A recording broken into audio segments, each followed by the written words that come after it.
ದೇವರ ಅತಿ ಪರಿಶುದ್ಧವಾದಂಥ ಒಂದು ನಾಮದಲ್ಲಿ ನಿಮಗೆ ವಂದನೆಗಳನ್ನು ಸಲ್ಲಿಸುವಂತನಾಗಿದ್ದೇನೆ ಮತ್ತು ನಿಮ್ಮನ್ನು ದೇವರು ಏರಳವಾಗಿ ಆಶೀರ್ವಾದ ಮಾಡಲಿ ಎಂಬುದಾಗಿ ನಾನು ಬಯಸಲಿಕ್ಕೆ ಇಚ್ಛಿಸುವಂತನಾಗಿದ್ದೇನೆ. ಈ ಒಂದು ಸ್ವಲ್ಪ ಸಮಯ ಧ್ಯಾನಕ್ಕಾಗಿ ಆರಿಸಿಕೊಂಡಂಥ ಒಂದು ಸತ್ಯವೇದ ಭಾಗ ಮತ್ತಾಯನ ಬರೆದ ಸುವಾರ್ತೆ 17ನೇ ಅಧ್ಯಾಯ 17ನೇ ಒಂದು ವಚನ ಹೀಗೆ ಬರೆಯಲ್ಪಟ್ಟಿದೆ.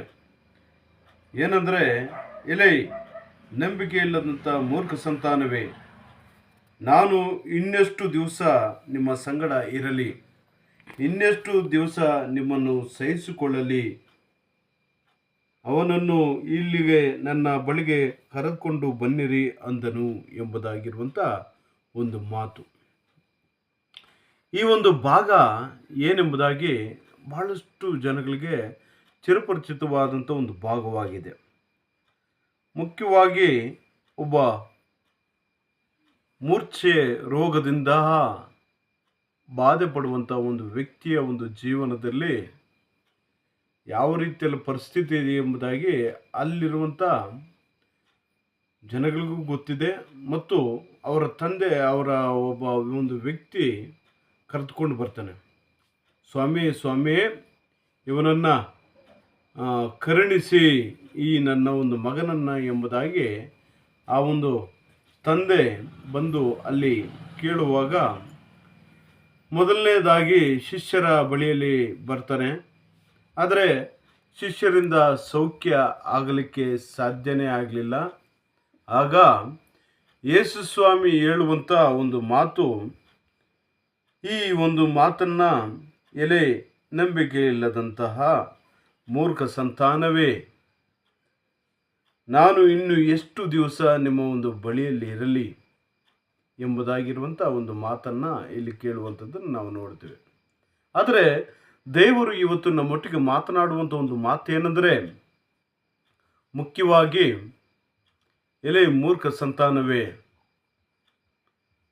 ಒಂದು ನಂಬಿಕೆ ಇಲ್ಲದಂತಹ ಜೀವಿತ ಮತ್ತು ದೇವರ ಕಾರ್ಯವನ್ನು ಮಾಡಲಿಕ್ಕೆ ಒಂದು ಆಲಸ್ಯ, ದೇವರಲ್ಲಿ ಇರುವಂಥ ಒಂದು ನಂಬಿಕೆಯನ್ನು ಕಳೆದುಕೊಳ್ಳುವಂಥ ಒಂದು ಸ್ಥಿತಿ, ಯೇಸು ಸ್ವಾಮಿಯ ಒಂದು ಜೀವನದಲ್ಲಿ ಆ ಸೇವೆಯ ಒಂದು ಸಮಯದಲ್ಲಿ ಎಷ್ಟೋ ಅದ್ಭುತ ಕಾರ್ಯಗಳನ್ನು ನೋಡಿದಂಥವರು, ಎಷ್ಟೋ ಯೇಸು ಸ್ವಾಮಿಯನ್ನು ತಿಳಿದಂಥವರು, ಅಲ್ಲಿ ಅವರ ಕೈಯಲ್ಲಿ ಆಗಬೇಕಾದಂಥ ಒಂದು ಕಾರ್ಯ ಆಗಬೇಕಾಗಿತ್ತು, ಆದರೆ ಆಗೋದೇ ಇಲ್ಲ.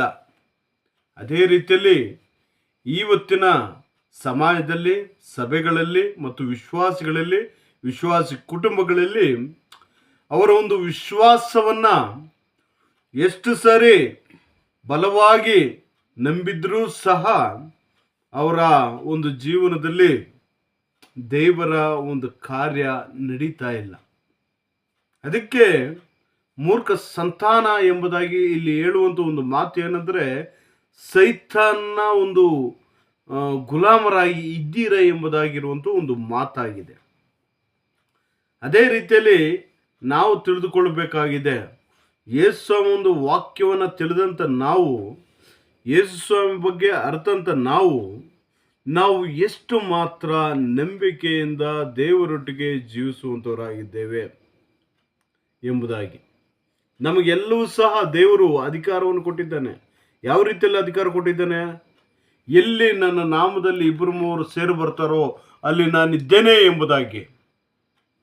ಆ ಒಂದು ವಾಕ್ಯ ಪ್ರತಿ ಸರಿ, ಪ್ರತಿ ದಿನ, ಪ್ರತಿ ಕ್ಷಣನೂ ಕೂಡ ನಾವು ಪ್ರಾರ್ಥನೆಯಲ್ಲಿ ಆಗಿರ್ಬೋದು ಅಥವಾ ಸೇವಕರ ಒಂದು ಮುಖಾಂತರವಾಗಿರ್ಬೋದು, ನಾವು ಈ ಮಾತನ್ನು ಕೇಳ್ತಾನೆ ಇರ್ತೇವೆ. ಆದರೆ ದೇವರು ನಮ್ಮೊಟ್ಟಿಗೆ ಇದ್ದಾನೆ ಇಲ್ಲ ಎಂಬುದಾಗಿರುವಂಥ ಒಂದು ಪರೀಕ್ಷೆ ಇಲ್ಲಿ ನಾನು ಕೇಳೋದಕ್ಕೆ ನಾನು ಬಯಸುವಂತನಾಯಿದ್ದೆ. ಎಷ್ಟು ಜನ ನನ್ನ ದೇವರು ನನ್ನೊಟ್ಟಿಗೆ ಇದ್ದಾನೆ ಎಂಬುದಾಗಿ ನಾವು ವಿಶ್ವಾಸದಿಂದ ನಾವು ನಂಬುತ್ತೇವೆ ಎಂಬುದಾಗಿ. ಆಗ ಇದ್ದಾಗ ಯಾಕೆ ಅವರ ಕೈಯಲ್ಲಿ ಆಗಲಿಲ್ಲ? ಇವತ್ತು ನೀನು, ನಾನು ಮತ್ತು ಇನ್ನೊಬ್ಬರು ಯಾರೇ ಆಗಿದ್ರು ಯೇಸು ಸ್ವಾಮಿಯಲ್ಲಿ ಸ್ಥಿರವಾಗಿ ನಿಂತು ನಾವು ನಡೀಲಿಕ್ಕೆ ಸಾಧ್ಯವಿಲ್ಲದಂಥ ಒಂದು ವ್ಯಕ್ತಿತ್ವ ಯಾರ್ದಾದರೂ ಇದ್ದರೆ, ಸೇಮ್ ಆ್ಯಸ್ ಇಟ್ ಈಸ್ ದೇವರು ನಿಮ್ಮನ್ನು ಎಚ್ಚರಿಸುವಂಥವನಾಗಿದ್ದಾನೆ. ಎಲೆ ನಂಬಿಕೆ ಇಲ್ಲದಂತಹ ಮೂರ್ಖ ಸಂತಾನವೇ, ನಾನು ಇನ್ನೂ ಎಷ್ಟು ದಿವಸ ನಿಮ್ಮ ಸಂಗಡ ಇರಲಿ. ಯಾಕಂದರೆ ಇವಾಗಿರುವಂಥ ಒಂದು ಕಾಲಘಟ್ಟ ಯಾವ ರೀತಿಯಲ್ಲಿದೆ ಅಂದರೆ, ಆ ದೇಶದ ಯಾವುದೋ ಒಂದು ದೇಶದಲ್ಲಿ ಯುದ್ಧಗಳು ಮತ್ತು ಇಲ್ಲದೇ ಇರುವಂಥ ಒಂದು ಕಾರ್ಯಗಳನ್ನು ನಾವು ನ್ಯೂಸ್ಗಳ ಮುಖಾಂತರವಾಗಿ, ಪ್ರತಿಯೊಬ್ಬರ ಮುಖಾಂತರವಾಗಿ ನಾವು ಕೇಳ್ತಾ ಇದ್ದೇವೆ. ನಾವು ಫೋನನ್ನು ತೆಗೆದ ತಕ್ಷಣವೇ ಅಯ್ಯೋ ಈ ಥರ ಎಲ್ಲ ಆಯ್ತಾ ಎಂಬುದಾಗಿರುವಂಥ ಒಂದು ಘಟನೆಗಳನ್ನು ನಾವು ನೋಡ್ತಾ ಇದ್ದೇವೆ. ಇಲ್ಲದೇ ಇರುವಂಥ ಒಂದು ವಿಚಾರಗಳನ್ನ ನಾವು ನೋಡ್ತಾ ಇದ್ದೇವೆ. ನಮ್ಮ ಒಂದು ವಿಶ್ವಾಸ, ನಮ್ಮ ಒಂದು ನಂಬಿಕೆ ಈ ಒಂದು ಕಾಲಘಟ್ಟದಲ್ಲಿ ಇರಬೇಕಾದರೆ, ಯೇಸು ಸ್ವಾಮಿ ನಮಗೆ ಎಷ್ಟು ಬಲವನ್ನು ಕೊಟ್ಟಿದ್ದಾನೆ. ಎಲ್ಲಿ ನನ್ನ ನಾಮದಲ್ಲಿ 2-3 ಸೇರಿ ಬರ್ತಾರೋ ಅಲ್ಲಿ ನಾನಿದ್ದೇನೆ ಎಂಬುದಾಗಿ, ನಾನೇ ಮಾರ್ಗವು, ಜೀವವು, ಸತ್ಯವೂ ನಾನೇ ಎಂಬುದಾಗಿ, ಮತ್ತು ನಾನೇ ಬಾಗಿಲು, ನಾನೇ ಸತ್ಯವು, ನಾನೇ ಜೀವವು, ಪ್ರತಿಯೊಂದು ರೀತಿಯಲ್ಲಿರುವಂಥ ಅಮೂಲ್ಯವಾದಂಥ ಒಂದು ಅರ್ಥಗಳನ್ನು ಯೇಸು ಸ್ವಾಮಿ ಕೊಡುವಂಥವನಾಗಿದ್ದಾನೆ. ನಾನೇ ಬೆಳಕಾಗಿದ್ದೇನೆ ಎಂಬುದಾಗಿರುವಂಥ ಈ ಒಂದು ಮಾತುಗಳನ್ನು ಅರ್ಥಂಥ ನಾವುಗಳು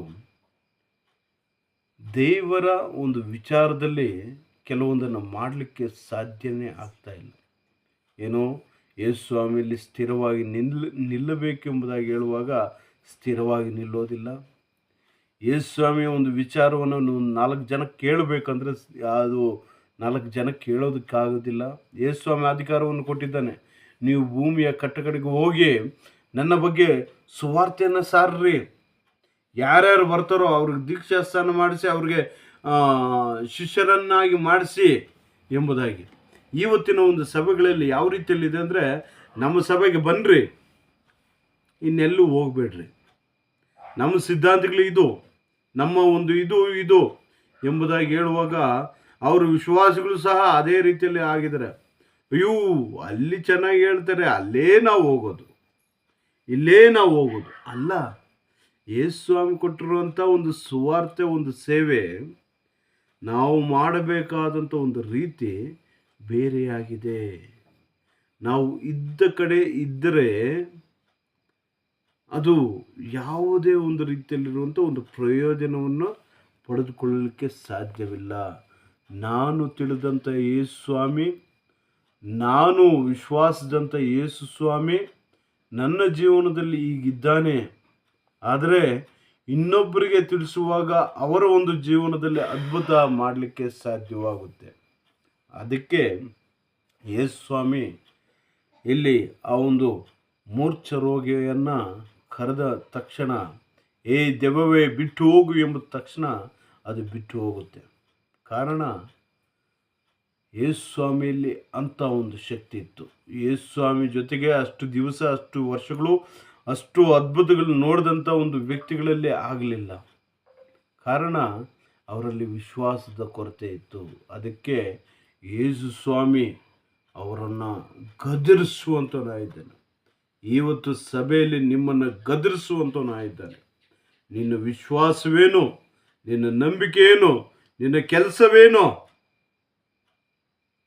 ನೀನು ದೇವರ ಸಂತಾನವ ಅಥವಾ ಮೂರ್ಖ ಸಂತಾನವ? ಮೂರ್ಖ ಸಂತಾನವಾಗಿದ್ದರೆ ಅದು ಸೈತಾನ ಸಂತಾನವಾಗಿದೆ.